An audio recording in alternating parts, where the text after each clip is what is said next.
Hello, everyone, and welcome to our career development workshop. Thank you so much for joining us today. My name is Mariella, and I am the Career and Small Business Services at the Long Branch Public Library. Thank you for joining us. Today, we are lucky to have Matthew Warzel, and he will be presenting a guide for the job seeker using internet, social media, and social networking to streamline your job hunt. Now, before we begin, I just want to remind everyone that we are recording this workshop, and I would also like to request all attendees to mute your microphones. The mute button can be found at the bottom left-hand corner of your screen, and Matthew will be more than happy to answer any questions or comments that you may have after the presentation. As a matter of fact, feel free to use the chat if you think of a question or a comment, and then after the presentation, I'll run that by Matt. Or for a more interactive experience, please feel free after the presentation to ask Matt your questions directly. Okay, so I would like to welcome I'm going to share my screen, and I would like to welcome Matthew Warzel. Bear with me one second. There we go. Okay. Matthew is a resume writer, career coach, and outplacement expert with over 15 years in human resources and career advancement techniques. He helps create resumes that assist clients in transition from downsizes to reentry or military to civilian, as well as individual job seekers needing to advance their careers. Matt has a long history working in human resources and on recruitment staffing teams across a variety of industries. He fashions resumes that allow employers to review the applicant's transferable skills, proficiencies, and industry speak. Matt is focused on highlighting the client's accomplishments with special emphasis on PAR and metric-based quantifiable verbiage that demonstrates specific impacts to the employer's bottom lines while still maintaining brevity. Matt has over 735 LinkedIn recommendations, as well as over 10,000 LinkedIn followers and 100 plus Google recommendations and 100 plus Facebook recommendations. So welcome, Matt. Thank you so much for joining us today. Thank you for having me, Mariella, and I appreciate the audience's time as well. And so hopefully I can leave a couple nuggets with some of you guys to help you on your job hunt. Absolutely. So essentially, first, I got to say, I'm sorry for my bad hair day. Also, LinkedIn is down, so it's not you. I think we're all kind of like wondering what's going on with LinkedIn right now. And if you're not on LinkedIn, get on LinkedIn if you're job hunting. So we should probably just cut to the chase with that. And so essentially, what I'm here to talk about is a big part of my business, which is the job hunt strategy, right? Because a lot of folks that are advisors will either help with just the resume or interview training or even career coaching, which is a little different from what I do, which is career consultancy. Career coaching is someone you go to if you have no idea what you want to do next and you need help figuring out a roadmap to that aha moment, whether it's a career you're looking for, or even a calling, which some people in life are very fortunate enough to have, where they are so excited about work that money just comes their way doing what they're doing. We're not all that lucky. A lot of us kind of take the job route and then hopefully get into a career route where we're satisfied, right? So my biggest service is this kind of well-rounded, let's get your resume together and all the letters that go with that, and that we call that kind of that marketing collateral, because essentially you are marketing yourself to these employers, and the actual consultancy of road mapping how we're going to get there. So you come to me and you want to be a production supervisor. Great. Let's figure out ways to work the internet and the social to get you there. And that's kind of what I want to talk about a little bit today. If I go too fast, feel free to just email me. I have all this stuff all over the place on my blog, in my wheelhouse, so to speak. I can share with you on an email. So don't feel like you have to frantically take notes. I do have all this offline if you want to reach out. My website is jobstickers.com. It's like pot stickers, jobstickers.com. That's where you'll find my world. So to start off, because I'm not sure of what level everyone's at, I'm going to briefly go into some of the mandatory things you should have. And the first thing is internet access and an email. You will not be able to be a successful job hunter if you are playing the game of, I don't want an email or want to get online. Things have changed. There's no more knocking door to door anymore. In fact, when you come on site to companies, it can be a bit creepy these days. And just merely the fact of the world we're living in. So do yourself a favor and play the game, get online. You don't need to get crazy out there. You just need to get a LinkedIn profile, get an email address, and then get a resume together. That's going to be your first credential in your marketing kit. And when I say marketing kit, again, I mean the resume, the cover letter, the follow-up letter, thank you letters. There's all sorts of things you can have in there, but mainly the resume. Now, once you do, if you don't have an email set up something that's very plain and vanilla, nothing that's going to make it like beer drinker 99 at Gmail is not going to work.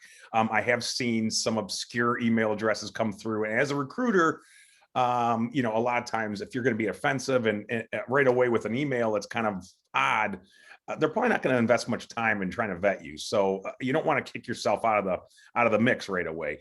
Once you do have that email set up, get yourself, again, a LinkedIn profile and fill out the profile as much as you can so your visibility is high on recruiter searches. Recruiters, when they're searching LinkedIn, you will pop up faster in the threads if you have more information on there, as well as if you're auto-populating a lot of the information. So if you're going on there, let's just start from the top, and you have a header, and you have a summary, and then you have some experience, education, certification, affiliation, volunteer, right? It's everything that's kind of in your resume.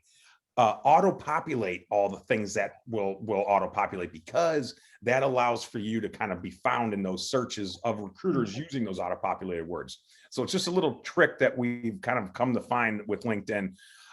In terms of different setup for each, the header needs to be something where you're communicating your title and or industry, and then a brief, quick little, what value do you offer? What can get these people to read further into your profile?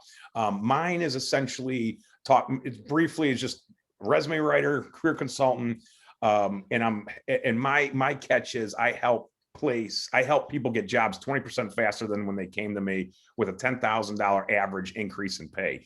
Because of all the metrics and things that we've kind of been tracking, we found that you're doing things quicker, more efficiently, and it's getting some more extra money in my client's hands. So, that's something I'm proud of, and that's what my value offering is. It's like my unique selling proposition, my USP, which I might mention later on in here.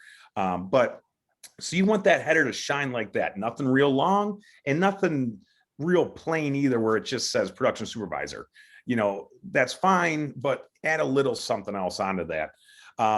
Then you want to make sure when you are going into the summary section, your about me section, you want this to be laid out similar to what the resume layout is. I'm a big proponent of having these match your resume and your LinkedIn, because as a former recruiter, if I was going to a frantic hire manager who needed people and I find somebody with, Joe Smith resume, they go to Joe Smith's LinkedIn and they're different, it just creates stoppage. It just creates bottlenecks that you're like, well, now we got to figure out who Joe Smith is as a candidate. The only thing I would say is the about me section, your summary of LinkedIn. If you wanted it to be a little different, that's fine. I'm slowly adapting into this, almost like essentially you're taking your resume summary, but then adding a few little things onto it to complete the about me, but the rest of the profile should be the same: the experience, education, certs, affiliation, volunteer. With the about me section, this is going to be, like I said, similar to your resume in that you want maybe 3 sentences, 4 sentences, and this is going to be heavy value offering statements. If you're a production supervisor, you can immediately talk about, maybe award winning or accomplished with X amount of years. of, and what is a production supervisor? What's the brass tacks that they're responsible for? Throughput, getting production going, right? So make that your wow statement right away. You're this good at the things that matter the most to people hiring production managers. Then you can go into a little bit of a industry speak sentence or two that relates to that world. And that can be something quantifiable, even if you want to throw in a number there of whatever metrics you're responsible for. Maybe pick one that's really solid and have that shine right there. Because again, if you have this bottom line mentality, the hiring managers get excited about that because they're like, wow, this person's concerned about the bottom line. That's what I'm concerned about. And now it's not, are you going to make money or waste money for us? Now it's like, let's get this person in and figure out if they could be a viable candidate. If they're gone are any of the reservations because you have this kind of way that you're playing the game. The main thing with the summary, and then to finish up the summary, put a little bow on it, kind of tell them what you want to do next. That's your last, it's almost like an objective statement, although those are kind of a bad term now. But essentially it is. You're getting to the point, you're cutting through the BS, so to speak. The summary is so important because this will dictate if the recruiter and hiring manager keep reading the resume. That's what you want them to do, is to go from the summary into what we have next are key skills. These key skills are essentially the words that live in that space in your world that you work in that separate you from any other space and any other jobs. So if you're in production management, maybe ISO, QS, these are kind of words that are methodology and process driven. Think of technical stuff. Think of, like I said, processes and methodologies. Think of business, for lack of a better term, or operational terms, not soft skills. The only place that you can weave in soft skills is that summary. Like I mentioned, using the word accomplished or award-winning, quick learning. These are things that are fine to sprinkle in lightly in your summary, nowhere else on the resume. These core competencies I'm mentioning below the summary should be hard skills. The two spots to find them. One is the job description. As a recruiter, whenever I got an opening, I had the manager tell me, this is what I want in my candidate. We would write this on the job description. There's certain words that would fall in line. Those are the words I would use then in search to find people. And not to jump ahead, but I would search in applicant tracking systems. That's what that word is. ATS is just software. Us as recruiters house resumes in. Eventually you go from one person to 1,000. I got to come back and find that first person.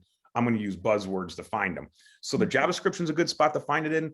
And the other spot is under your endorsements in LinkedIn. This is where your key skills will live on LinkedIn, is under that endorsement section at the very bottom. You could go there, find some people that are, like-minded or in the same wheelhouse as you, or someone you aspire to be. And you could figure out some keywords that they have on their profile to pull into yours. Make sure you're not fibbing. But maybe if you have a couple gaps where you don't have those skills, that's a way to upskill and figure out ways to kind of have that continuing education play in and to be playing the game, so to speak. Your resume, there's a 6-second test, 6-7 seconds. We, as readers of resumes, whether I'm a hiring manager, recruiter, career coach, resume writer, anybody can do a 6-second test. You inherit this, you adopt it after doing it for so long. So when I look at a resume right away, I know if they're playing the game or not. And if they're not, you wonder why they're not, because everyone else who is playing the game are the ones getting brought in for interviews because they have a resume that's kind of working the way it should as a marketing document. After the key skill section, which also kind of correlates with LinkedIn on the endorsements, then you're going to get to what I call an accomplishment section. This is what will have your 5 best bullet points for you in your complete work history. These are your 5 biggest achievements. The more relatable to the job target, even better. If it's a metric, great. If it's a really neat story, just in general, that people would appreciate, that's something great. And then if it's relatable, now you've got the trifecta of what your 5 should be. These can also fall under your about me in LinkedIn, because after your summary in LinkedIn, under the, within the About Me section, that little summary, you can put these there. And this is kind of a way to keep people enticed about you as a viable candidate. This is also a nice little trick if you have something from 1995 that you just are so proud of, but it has nothing to do with anything now. And quite frankly, it's outdated because it's beyond 10 years, which is our rule of thumb. Your work history should only be about 10 years. Then you can kind of pull some of these achievements and put them in this accomplishment section without even listing the job. And then if they ask you during an interview, just tell them, oh, that was my prior work back when I worked at IBM in 95. But, just really, that was something I was so proud of. Whatever. But again, this is just, the resume is just to get you in the interview room. So by then you should have some narratives to really wow these people. So after the accomplishments, then the rest is kind of where it's supposed to be: the experience, education / certification / training, and then affiliation / volunteerism. This is kind of how the proper layout is on LinkedIn. It again matches with your resume.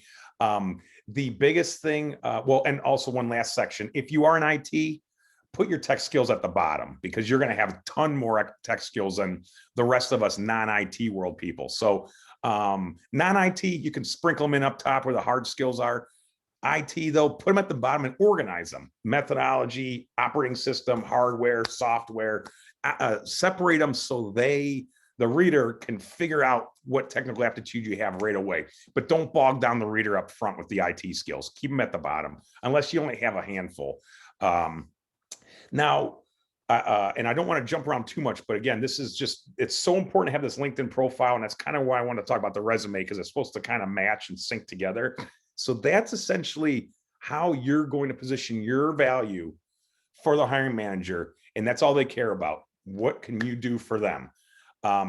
Having said that, now, after you do get set up with a profile, with a nice resume, the actual job hunt is a different side of things.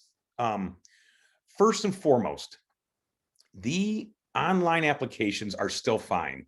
Don't listen to people who say you shouldn't be doing that. You should still be applying online, because you're playing the game. You're putting your credentials into that recruiter's system, and now they can vet you for future roles, not just the one you're applying for. Now you're in their world, so to speak. You want to do that. Not only that, it is kind of the quickest way to get available openings, to get in front of them, right? I'll talk about some backdoor ideas that are a little bit more of a long-term search kind of strategy, something that might take a couple months. But it's okay, because the average job hunt is 3, 6, and right now with this pandemic, even 9 months. So don't feel defeated, first and foremost, with the given circumstances of the global economy. It is okay. And hiring managers are 95% likely to still consider job gaps because of the pandemic as a non-issue. 95%. And we've had a big poll from SHRM that went out. Almost everybody, whether they're fluffing it or not, but most hiring managers have a bit of a heart right now. So don't get defeated. But essentially, you still got to play the game, and you still got to work hard to get the role. It's a job to get a job. So get on the company portals, apply. If it's IBM you want to work at, if it's Apple, if it's Google, whatever, get on their homepage, go to the career section, and take the time to set up the profile. Some of these can take a half hour. It's fine, because once you're in there, then you have a login, and you can always go in there and streamline future applications. On top of that, if they allow you to set up an alert, do it. I know Indeed.com is my favorite job search engine, because it's an aggregator and it pulls from everywhere. So that's why it's Indeed. That's why it is number one. Get on there.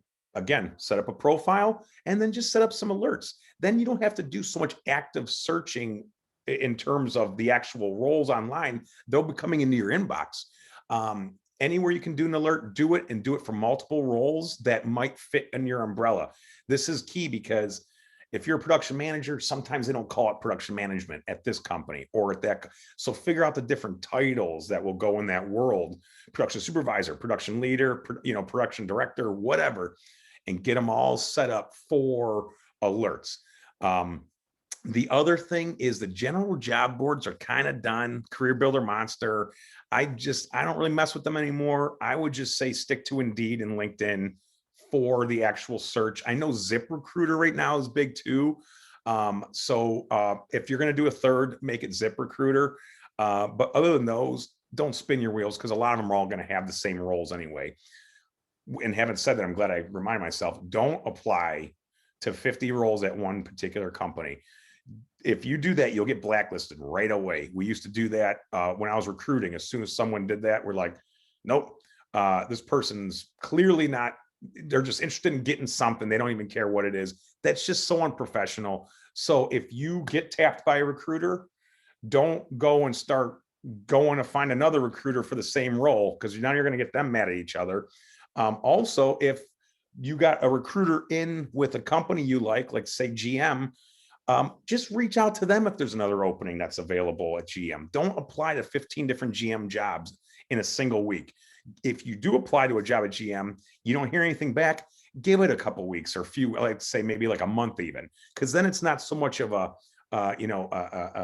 Johnny be applying kind of mentality. It's more of, hey, I'm actually going to be a little bit more calculated, and I don't want to be somebody who looks like I'm super desperate, even though a lot of us, we do get to that point, but you still got to maintain some composure. So just keep in mind, recruiters, they're busybodies.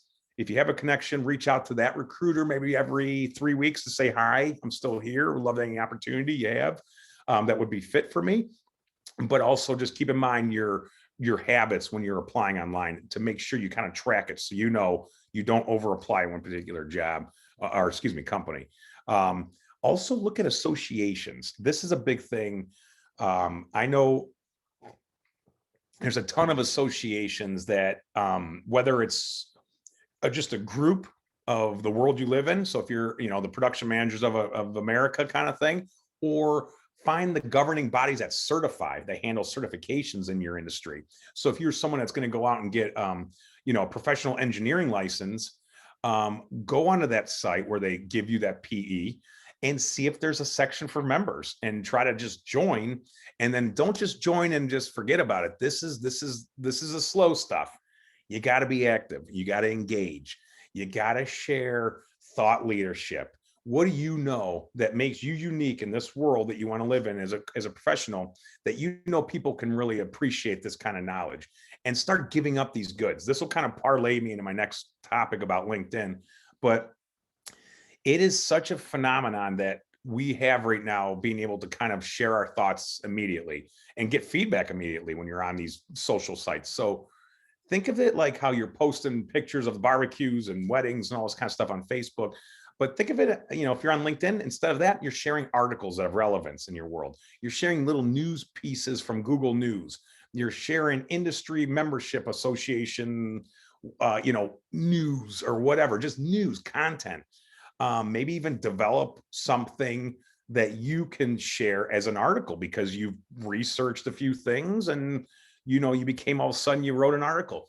Writing online right now almost fits in every industry, and people don't realize that that it's not just like folks like me where I'm trying to self-market, so I'm constantly writing content and sharing stuff about the world I live in, which is getting a job essentially.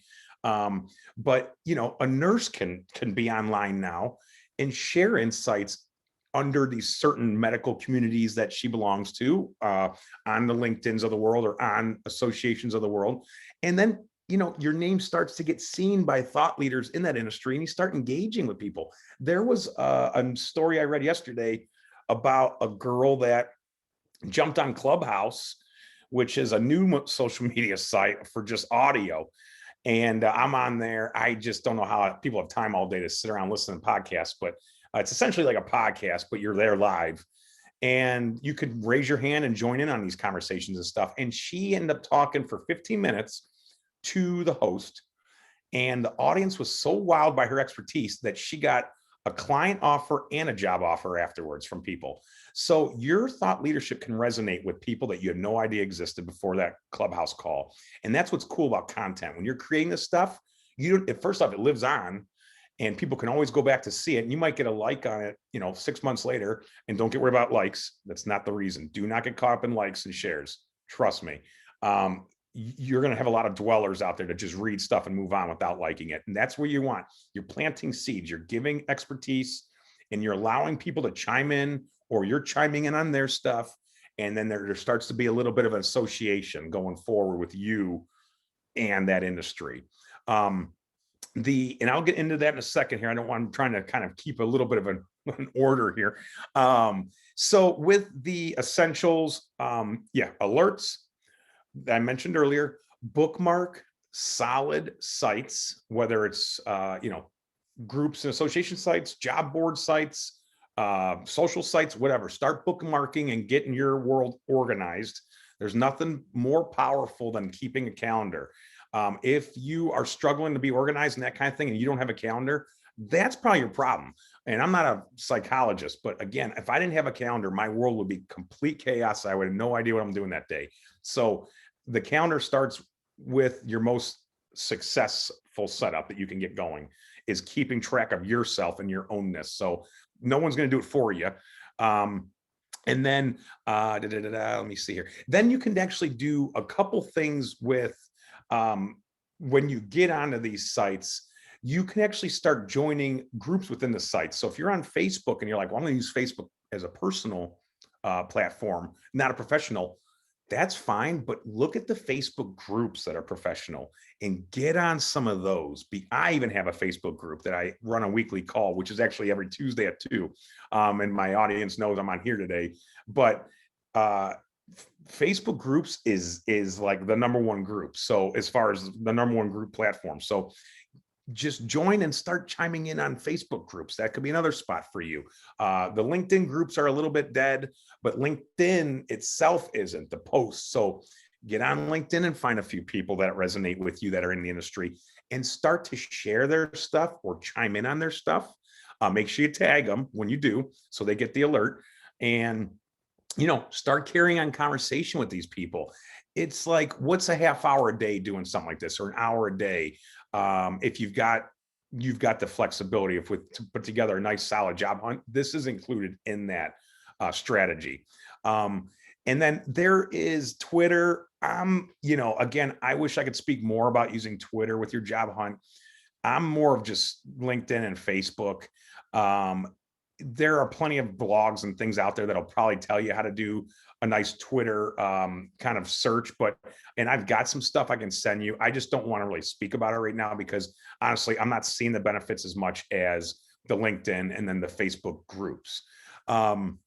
When you do get on your Facebook, don't put anything on your profile that you don't want, or LinkedIn.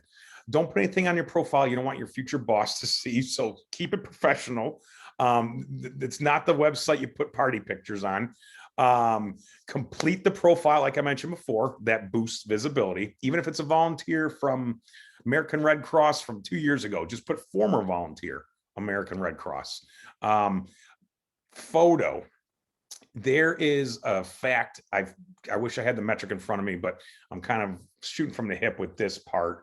The photo, there's some wild number that if you have a photo, a picture of yourself, you are X amount of percentage more likely to get contacted by a recruiter. It's so true. Recruiters will usually not follow up with you if you don't have a photo.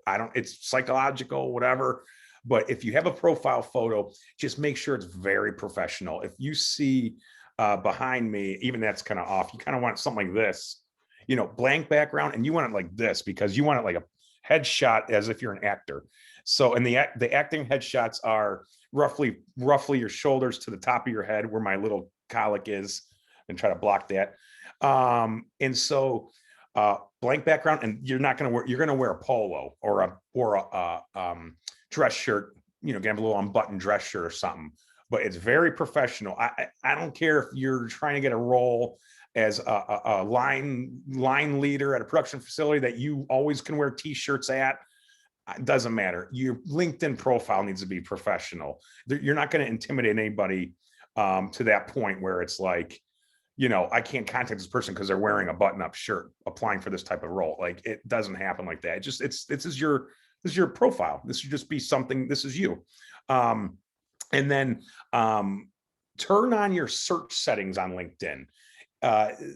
There's, again, plenty of articles to figure out what exactly are the settings, because obviously LinkedIn doesn't do a great job underwhelming. Everybody just keeps adding more things, which doesn't make it quite efficient for people that are, just starting off on certain platforms.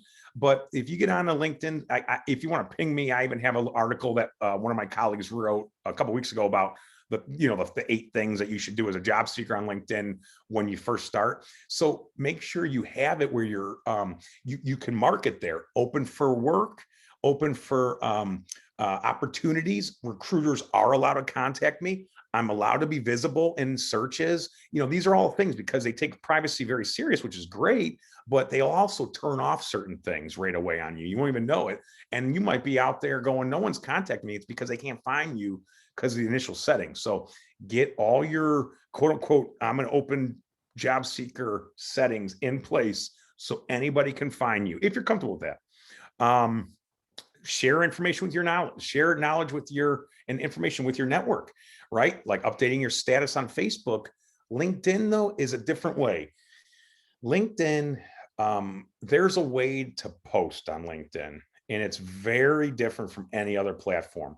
It's not a stream of consciousness like some platforms. With LinkedIn, it's almost like the old advertising pitches and stuff. It's like you're essentially like writing a newsletter headline or like a newspaper headline, right? So if you're going to be on LinkedIn and you want to post some thought leadership, what's the grabbing statement for your audience or people in your network that you're trying to target with this particular piece of content? And whatever that takeaway of the article is that kind of grabs their attention should be right at the very top. And then you want to kind of have it almost like an actionable. It almost beats to a rhythm, your content. It's almost like it ends with just action, action, action. It took me like years to get where I'm at now with LinkedIn posting. And I finally am playing the game. So don't feel like you have to do it from scratch. Just go on there and look at some other thought leaders that have some followers that are posting consistently. And you'll start to read and see how things are set up. I would advise on doing this right away. As quicker you can get there, the better, because your posts will have more traction and the algorithm will like it. LinkedIn's all about this algorithm, like anything else, which will eventually get more readers and eyeballs on your post, which will hopefully eventually lead to more contacts and discussion and a nice little community. And then finally, let's see here. Yeah, not going to do Twitter. Sorry, guys. I'm scrolling through some of this research. So the next thing I want to talk about is research. It's important to, well, first, yeah, apply online. That's fine. But second, researching employers. The way I approach it with my clients is I like to figure out their 5 top companies in the regions they want to work geographically. And then I like to kind of reverse engineer and figure out who on the other end, and I use LinkedIn as my main source, but who in LinkedIn works at that company, at that facility, in the department that my client wants to work in. And then what we do is we try to structure some sort of messaging to just cold message these people. And this can be daunting. And I actually just got off a call today with a client who we're trying to spitball what message, because the person has a little bit different circumstance than just a general kind of template I use that seems to work just fine. You can customize it. I don't mind sharing it. If you guys want to ping me after, I don't mind sharing these. But essentially, you're just trying to get these people to talk to you. And it's not by saying, look at my resume, help me. It's by offering them, again, this V word, value. It's being sincere. You're being genuine. You're coming and going, hey, saw this neat article and I saw you guys were part of this client acquisition. What a really great win for your team. I would love to pick your brain for a few minutes just to see what it's like to work there, because I'm such an advocate and I've been for so long that I think it'd be such a great place to maybe call home down the road. Would it be okay if I can maybe pick your brain for a few minutes just to find out what it takes to be an employee there, or kind of see what it takes to be a good candidate there? That I think is going to set you up better than any sort of other strategy. This is like my number one backdoor strategy. And essentially, you're just trying to get them a little piece of information that they can use, and then they're going to appreciate that. So maybe they'll reach back out and say, yeah, I don't mind, or, maybe I'm busy, ping me in a month or something. But as long as you getting on the radar and starting dialogue, this person works at the company you want to work at. in the department. I mean, this is somebody good to have on your radar. The other thing is, if you can offer them, whether maybe you share their post or engage with them on their posts, they'll keep seeing your name pop up, and then maybe try to reach out with a message after a few weeks of just kind of being on the forum, on the post kind of stuff, and then work a backdoor angle of, hey, do you mind if I pick your brain? I saw you were at this company for 10 years. That's such great loyalty. That's the kind of position I want to be in with my next company, my next firm, and keep these short and sweet. I'm kind of rambling, but I have it down where it's pretty short and sweet. So that's the goal, is you want to get everything kind of like, your goal is to get anything you can provide to them that they would think is really cool. And that's all you're trying to do. And eventually you hope, maybe after a series of, 5-6 dialogues, now they want to actually help you somehow. And maybe they'll say, shoot me a resume. There might be an opening coming up in my department, or whatever. This stuff works. It's interesting. It's a long game though. Remember that this isn't, job hunting is not overnight. The only time it is if you get lucky with the application online and the recruiter just was so desperate that they were like, hey, you're coming in for an interview this evening. I've been there before, where you just are trying to find somebody, and then that application comes in where it's perfect match. They'll call you right away. That's what we do as recruiters. We do not wait. So just keep in mind when you're researching, it's about you vetting the company just as much about them vetting you. So keep that in mind, but also keep in mind, if you do get an interview, treat it like gold, because we don't invite people in for an interview for the sake of it. We are busy. We got to get going. If I'm inviting you in for an interview, I'm hoping you're the person so I can move on to the next opening, the next requisition, we call them. So keep that in mind. If you do get an interview, treat it like gold. Moreover, now, when you're doing your research also, salary.com is my favorite. Glassdoor has really done a good job getting salary information onto its website. So use some of those kind of big players in the salary kind of predictors, the salary prediction websites, and go and see what kind of salary you should be making for your targeted role. It's just as important as searching for the job, because eventually you're going to have to do a salary negotiation, and you want to know everything about the industry, the power players, where that company fits in, what kind of money in that geographical location for the level of skill you have, and put it all together so you get this range. Now, when you give them the range during a negotiation, remember though, you want to have your low number as the minimum you would take to get the role, because a lot of times as recruiters, we hear the lowest number. So just keep that in mind. Hiring managers are usually the ones that will negotiate the salary at the very end. Recruiters just try to lock you in up front, but there's some wiggle room. But just keep that in mind, and don't ask about the salary or the benefits at interview one. Wait until the very end. I know it's hard to do stuff like that because you want to still balance, is this worth it or not? But just go through the ringer of getting, and if you get to the point where they want to hire you, they'll bring up the benefits and the salary. And at that point, you'd want to kind of stick to your guns. This is what I need to make. There are, and so again, research using Google News is my favorite. Google News, switch the setting to within 24 hours and check it daily. And what's the newest news for the company you want to work at, or the industry you want to work in, or the type of title you have, what's going on in that, if you're an automotive production manager, again, what's going on with automotive and production, so things that just keep you almost top of mind of, things that will keep you on top of the industry trends. So then you can bring this stuff up when you're doing your networking, when you're doing your commenting or sharing your posts. Maybe you read a really cool article, go and summarize it a little bit on LinkedIn, and then post the link in the comments section, which is another little trick.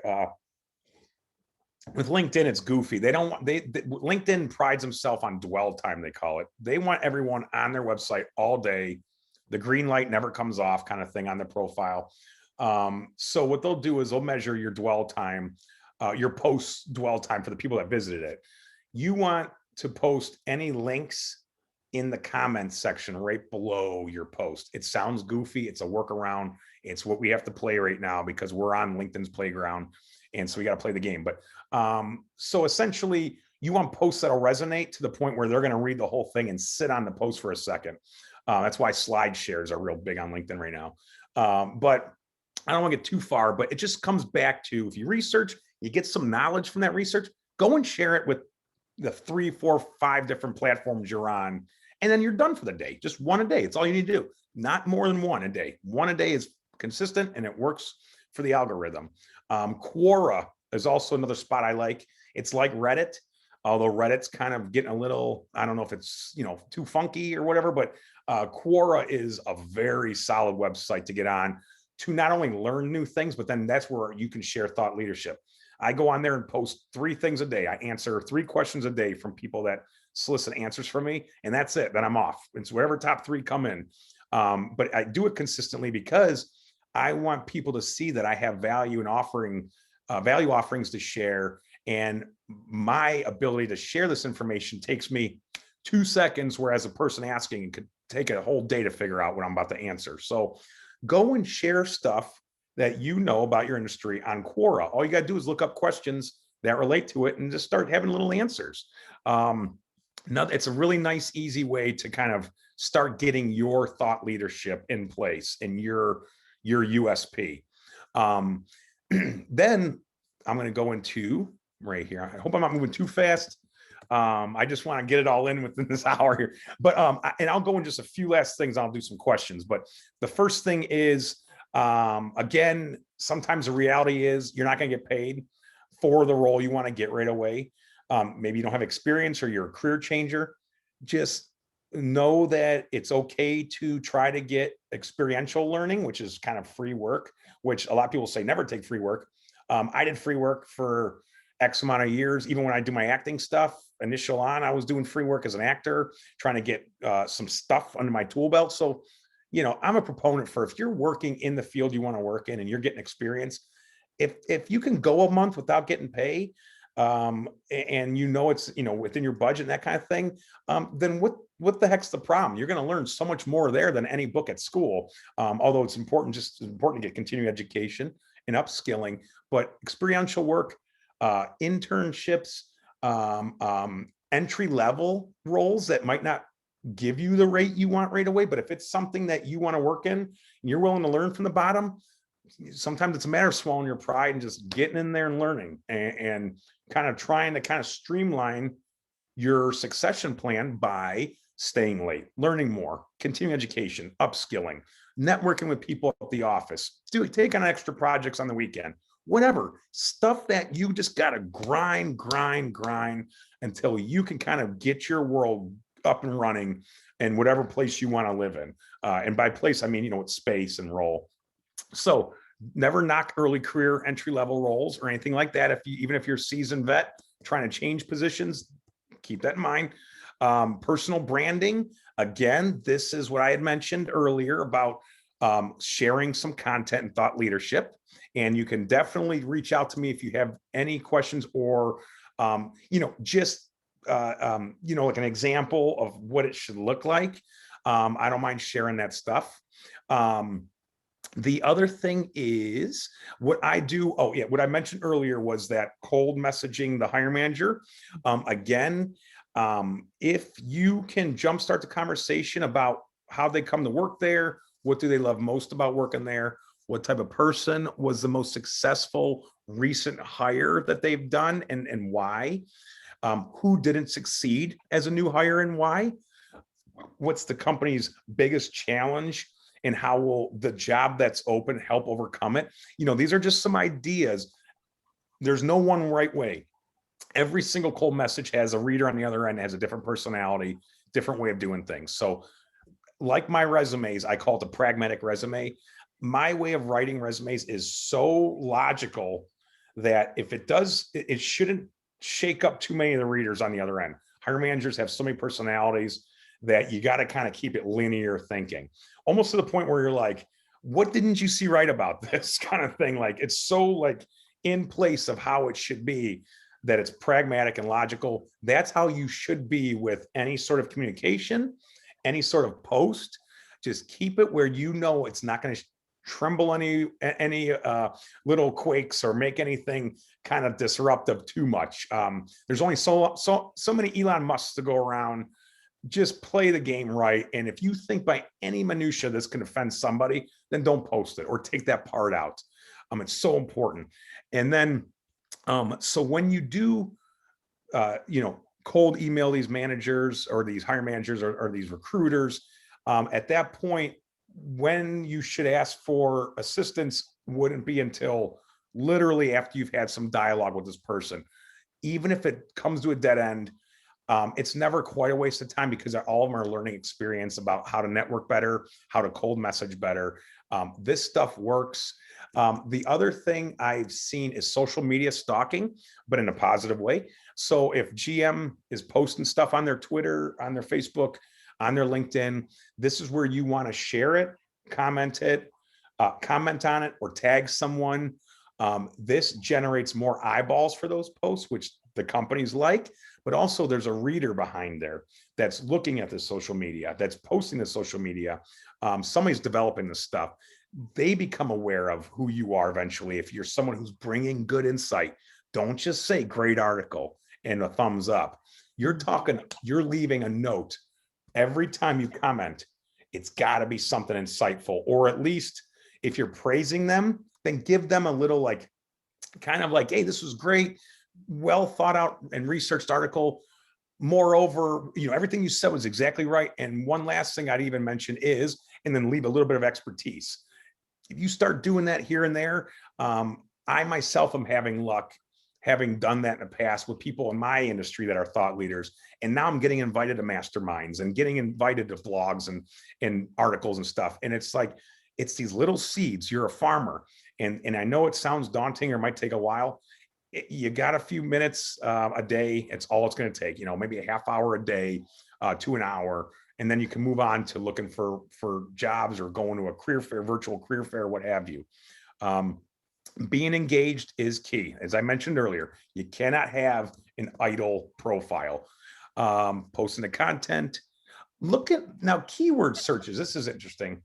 The keyword searches on LinkedIn, you can write, let's say, production manager, and not just the jobs. I mean, you can go on there, anybody, but and look, production manager under LinkedIn jobs. But if you're trying to find content of thought leaders in an industry, you can switch the keywords now to say like production manager. You can switch the little arrow to make it content, where it's people posting content about production management. And so, and you can even get more outside the box, like type in words like, we're looking, we are looking, hiring, now hiring, join my team, join our team. And you can monitor these daily. There are people posting on LinkedIn as their content that they have openings. And they even have now a service that it's like a service or I can't think of a name right now, escape me, but it essentially is saying seeking support or whatever. And they'll have a block there. I know mine says, it'll say resume writer. It'll be someone, Jane Smith posts resume writer, and she'll automate it or populate it so it comes up almost like she's seeking that service, right? And so I go every night and I scrub it and I find people that have written that, and then I'll reach out to them saying, I can help you with your resume. Same idea here. There's somebody who's saying, I'm a recruiter looking for a production manager. I have an opening. And so it'll populate it as saying opportunity or a recruiter searching candidate or something like that. And so that's another way for you to just find another available role. You never want to leave any stone unturned, because that recruiter who might have that opening, they could easily have 50 other ones or have someone in their office that has an opening that relates to you. So you want to start using recruiters on your job hunt immediately. And that's also, if you live in Charlotte, go on the Charlotte, type in Google Charlotte recruiting firms, Charlotte staffing firms, and then make a list and reach out to like 10 of them and say, hey, I'm a new candidate. Here's my resume.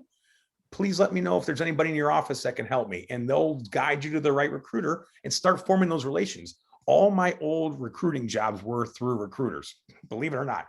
So it works, and they work for free. It's not a retainment firm. Stay away from retainment firms. You just need recruiting and staffers. They work for free. They get paid by the hiring managers. The ranking on LinkedIn, again, high visibility. With the ranking, under the endorsements, that skills section at the bottom, make sure your 10 to 15 top ones are ones you want to be known for. They do weight it. So if you have, I'm not to knock MS Office, we all know how to use it. It still goes into a resume, believe it or not, just for ATS compliant reasons. But if MS Office is your number one skill on LinkedIn, it's not that fun. So go and knock it down. Get production management, budgeting, and whatever other words that will live in your world, and get those as your top 10 to 15 skills, because that's what's going to have even more of your visibility ranking when recruiters are using those buzzwords to find people on LinkedIn. And then finally, if you're networking when you're just starting out, reach out to your current contacts. I'll probably just read this one, even if it's a bit small at first. Cultivate genuine relationships, sharing valuable insights or links, commenting or sharing posts, and building rapport. You got to have that knowledge transfer. That's the goal there. You got to have intention. And then you can join, again, those other professional networks or associations on LinkedIn. I would choose general and niche. The general can be, maybe there's a job hunters one, and then the niche might be falling under your actual role or your kind of industry. And then obviously reach out, cultivate relations, engage, answer questions on Quora.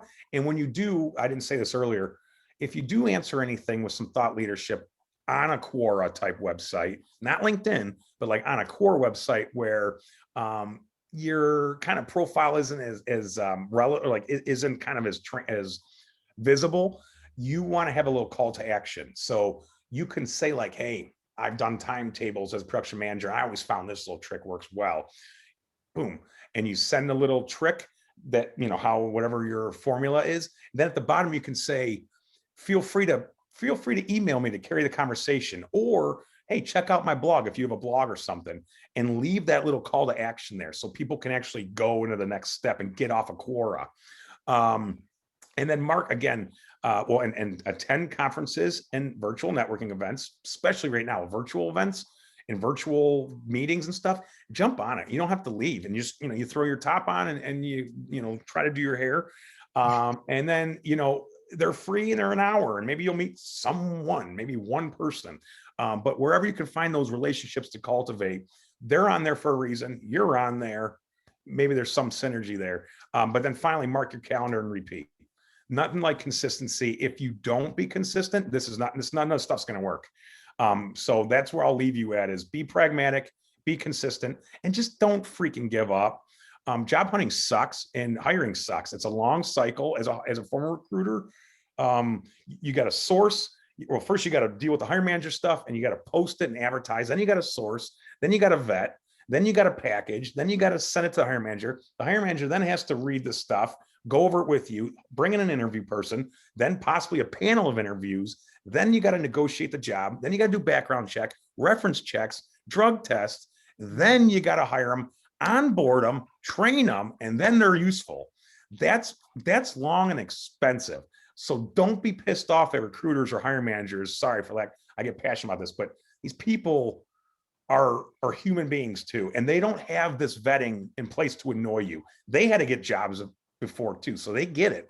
It's because it's expensive. And if you're a schlep that's going to leave after a month, shame on you. If you're a job hunter, shame on you, because you're the problem. So don't job hunt. If you're upset the manager, I get clients that do this 5 different jobs in 2 years, and it's always somebody else's fault. We all see through that crap. You ain't going to hide it. So know that your red flags are you. Own them and make better and stick around for a while. If you hate the job, get it over for 3 years and then move on, where it looks like you actually had some sort of work history that's relevant and you could provide value to the hiring managers again. Yeah. So sorry if I get a little the hiring process, but yeah, I mean, it is what it is. It stinks, but there's a game for a reason.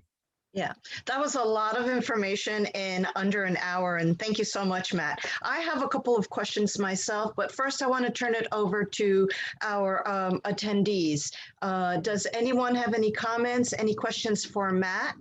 Now would be a good time to ask. No? Okay, so then I'm going to kind of quickly jump in. Matt, at the very beginning of your presentation, you mentioned something about objectives.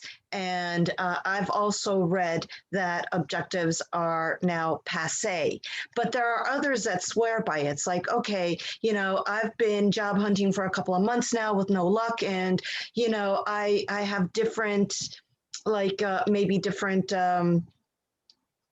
objectives depending on the type of job that I'm going after. So there are two camps, the yes and the no's. So what's the bottom line on objectives? I would say if you have multiple interests, definitely have different resumes. So that would be my first knee-jerk reaction is don't have a resume for production manager and quality control technician. If you're open to both, that's great, but have two resumes, right? And then the objective, again, I think because like the adage used to be, people would actually write the word objective and it would just say like to get a job. And I think that kind of tarnished the idea of objective, just seeing old resumes. So the way I like it, and my mentor, who was just so phenomenal, she kind of got me on this train, and I kind of like it because, and I'll just give you an example. Mine would be, let's just say like my final sentence would be something like results focused, team builder, seeking to leverage background into a production management role for a progressive automotive company. And that's kind of where, and that's kind of a, generalized thing I do, but so, and there's ways to spin that and whatever, but that's kind of the idea there. And all that's saying is you have intentions of being in this position. I haven't seen it work negatively. I mean, of course, I'm not in every single application with my clients if they leave me, but I've gotten to the point where I still keep it on, but I definitely have toned it back some. But that's just the idea. I'm in the camp that says I like the intentions at the last sentence, but if you don't have it, it's still, I don't think it's gonna be a deal breaker. I just feel like it's nice to kind of let them know this is the type of world you want to live in. So there's no, so it's clear. And then one other quick question. As one gets older and as your experience grows based on the different types of jobs you've had or positions you've held, you did mention not to go back farther than 10 years. But what if you really want to, like maybe 12 years ago, it's like, you know what, I did an awesome job as, X, Y, and Z, and I really want them to, to know that, I spearheaded this project and I, brought in X amount of sales and blah, blah, blah, whatever. So that's part of my second question. My other question is like, normally it's like no more than 1-2 pages max of a resume because hiring managers, they're not going to go sit there and read your life story. Right. So how many pages, based on your how do you incorporate your successes? How do you incorporate great stuff you did in the past? I mean, I know it's kind of difficult, but yeah, no, that's good. So, and everybody's different. I will say that all my clients, I kind of look at it and visualize how to set up. I will say you're right, 1 to 2 pages max, unless you are, USA Jobs type thing where it's, it could be 5 pages because they want the federal wants the whole thing. I've only done 3 pages with some execs or IT that are very high level IT where their technical list can be half a page. Which is still kind of overwhelming. So I'm, again, everybody's different. Everybody wants their way. So I would say this, if you're teetering on a 12-year mark, 15-year, I'm fine with that. I have resumes that went out today that, had 15 years ago, a work history on it. I'm fine with that. But just know the farther out, the less relevant. So I would say, again, the one trick is moving. So let's say you have your experience and with it, you have the company you're at, and some neat accomplishments, which I'll even say the PAR formula, which I use, problem, action, result, is a good way to develop your sentences. Even if you don't have a problem, action, result seems to be the best way. You could say like, secured 100,000 in in sales by cultivating relations and, cultivating long-term client relations with over 100 accounts or something like that, where, wow, this person had a cool achievement there. I'll have to find out about more during the interview. So let's say you have, about, 7 of those under each job, really cool achievements. So you have this first job, then you have the second one that might be like, 2005. Let's say it's, 2000 to 2005.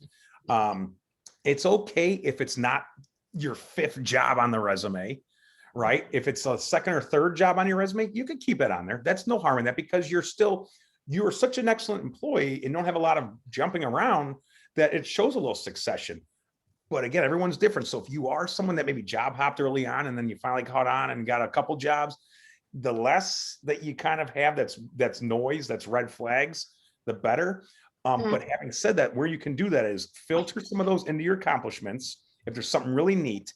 Or what I like to do is I'll have a previous work history section. So under my experience, I'll have like a few jobs, and then under that I'll say previous work history.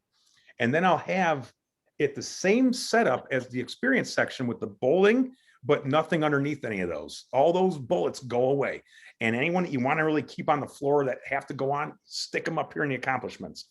Moreover, if you have a work history that's rattled, so everything from 2010 to present's been good, but you really want to have, like, you worked at Apple for 15 years and you're like, I got to show I was with Jobs back in the day, whatever.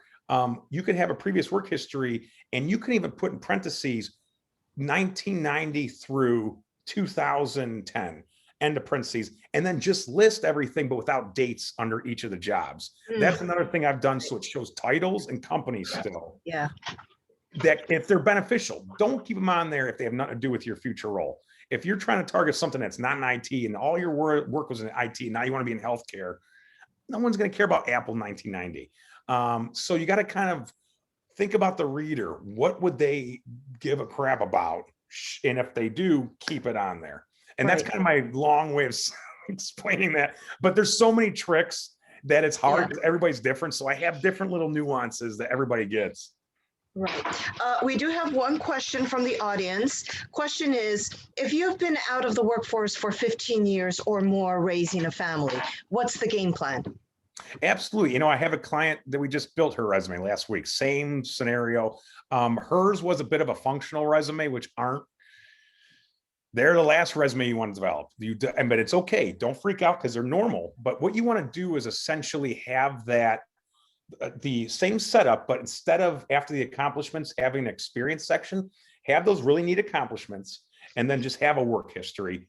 In the parentheses, put down your relevant time, which would be whatever to present, because you can have one of your titles under that work history as being, homemaker, or, and I don't use homemaker anymore, but you can find different terms and I can share those with you. I'd have to look into them. But for her, she was running a semi-freelance business. So we just use that. She's just been freelancing for the last 10 years. So if you've done some continuing education or any sort of freelancing or any sort of just helping anywhere at all, volunteering, whatever, you can use that essentially as your experience, just to fill in the gap. But then you want to flesh in those other job titles so it shows you had some stuff in the workforce. Now, having said that, your accomplishment section, while someone who is coming from a role right away might have an accomplishment section that has those 5 to 7 bullets that are really neat, you want to have a little bit more than that because this is all you're giving up.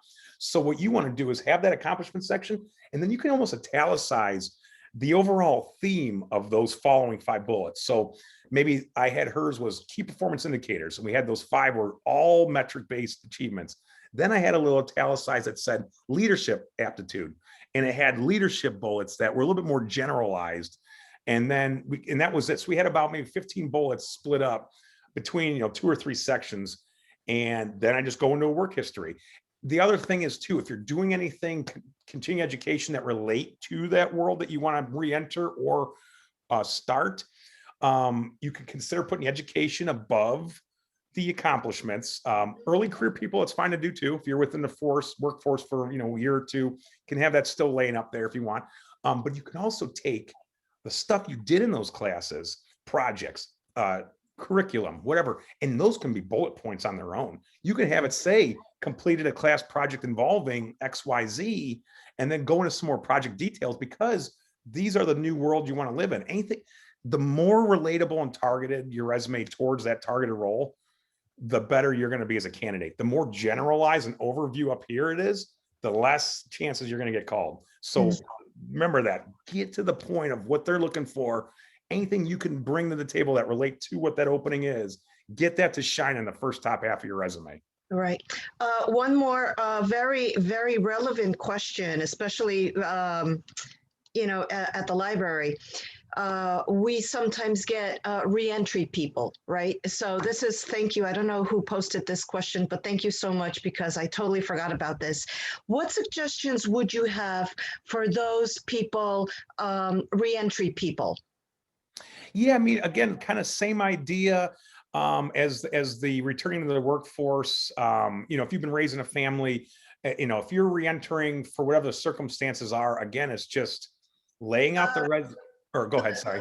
Forgive me. Let me be just a little bit more specific. When I mean reentry, I mean those who are reentering society because maybe they did. Okay, yeah. So, first, you don't. Less is more, right? So no need to explain your circumstances on the resume. That could be left for the vetting process.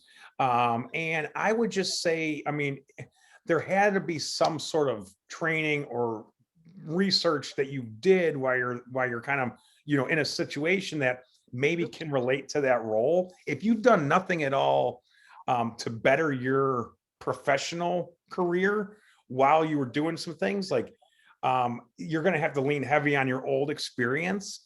Again, though, the way you present on the resume is going to be a functional resume, and you're just going to have to think hard. What did you used to do that relate to this new role? Transferable skills. And I would then immediately get off this call and go start doing some upskilling. There are free. Everybody was giving out free upskilling because of the pandemic. It's still out there. I think even Harvard is still free. The Khan Academy, and the other one, I can't think, but there's Coursera and LinkedIn. LinkedIn has a ton of free continuing education. Get out there and start learning what it takes to be a professional in that role you want to work in, and what are some things you got to have as refreshers, and start tracking this stuff on a piece of paper or in a document that you can then visit when it's time to build your resume, and get a professional to do your resume. Because anything odd like a reentry or a job gap that was, you've been unemployed for 2 years just because you haven't been able to get some success, tap a professional, because they'll have ways to present you with limiting the red flags. But essentially, yeah, just think long and hard. Did you do anything to kind of research or volunteer that when you were doing things, maybe you volunteered and you had a position, and it's like, just think of ways to spin it so it doesn't look like a red flag, and then you can clarify it once you get someone on the horn. Because at that point, things will, you're going to have to be honest, but it's like, less is more. The less red flags, let them figure it out later, because you could be a solid employee. You just got to get through some of the bureaucracy of things, and to do that, have the resume set up where you don't have red flags as best as you can. Yeah. And one more thing, normally, and I'm old school. So sometimes when people come in and they need help, it's like, listen, I'm looking for a job in this field, but I really don't know what the pay grade is.